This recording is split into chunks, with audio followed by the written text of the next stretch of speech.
Marara soifua whaatara whatu le amatanga le nei mai aso I se whapoponga foi o talafou le Radio Samoa.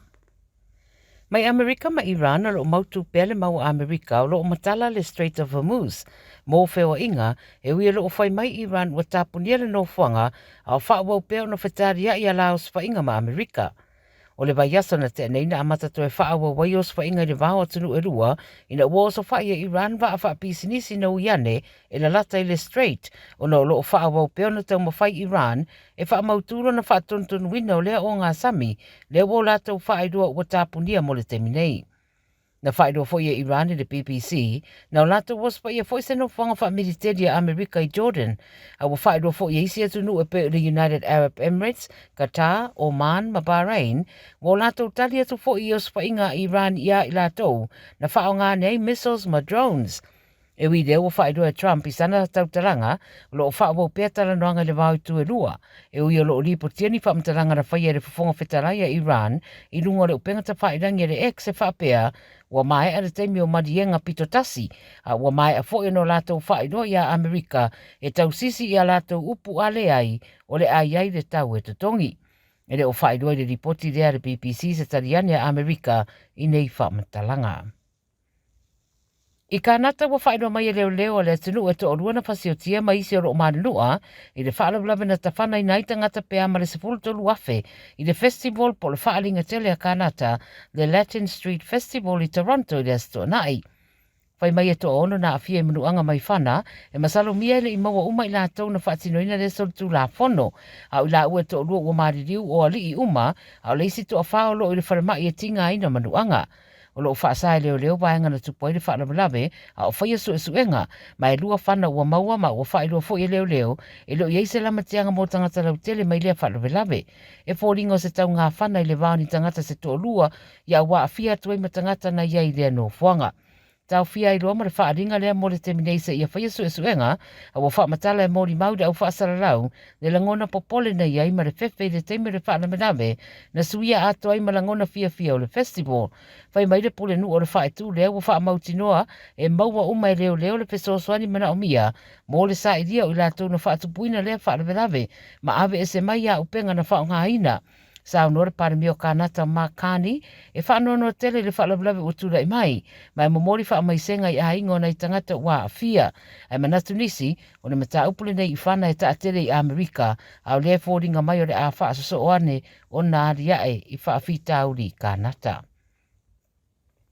Ai titi mai peta o ruas fitu tangata ua maari riu mare to tele lo manunua I le awhina sa sawane se papu I Bangkok e peona riputia mai le CNN.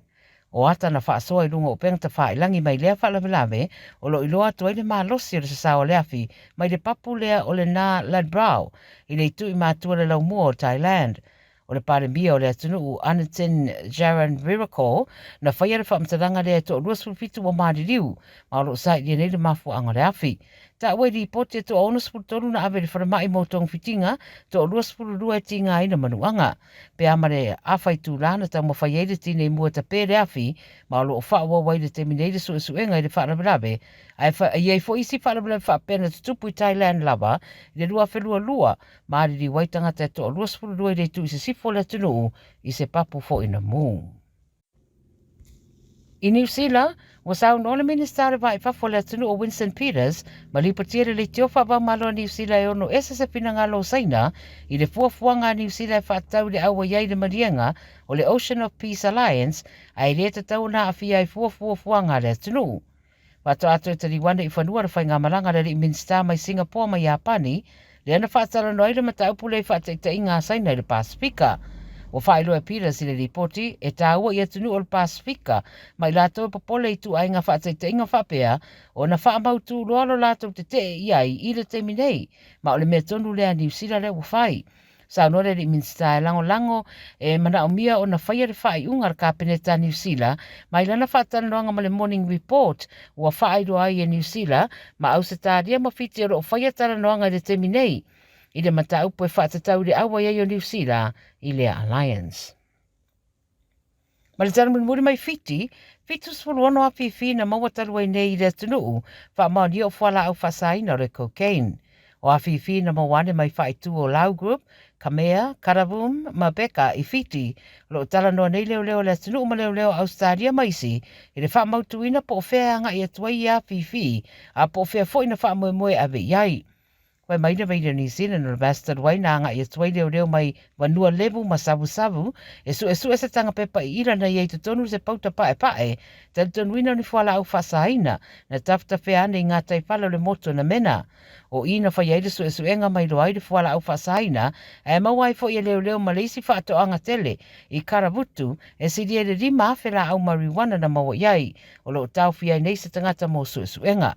Wa iyo ina nei la tai o leo le Pasifika le whaalau ilo ina o le Pacific Watch o se au nanga e lipo ti eiso ri ngā tū la whono i runga o pengta whailangi a wa whailo fo i New Zealand ma Australia o le alato whaatupe se Strike Force i Colombia e te te atua i le au mai o whala au whaasaina i le Vasa Pasifika. Tara nare beideo sa mua mo le nei aso manuia ngā nuenga la whenga iai.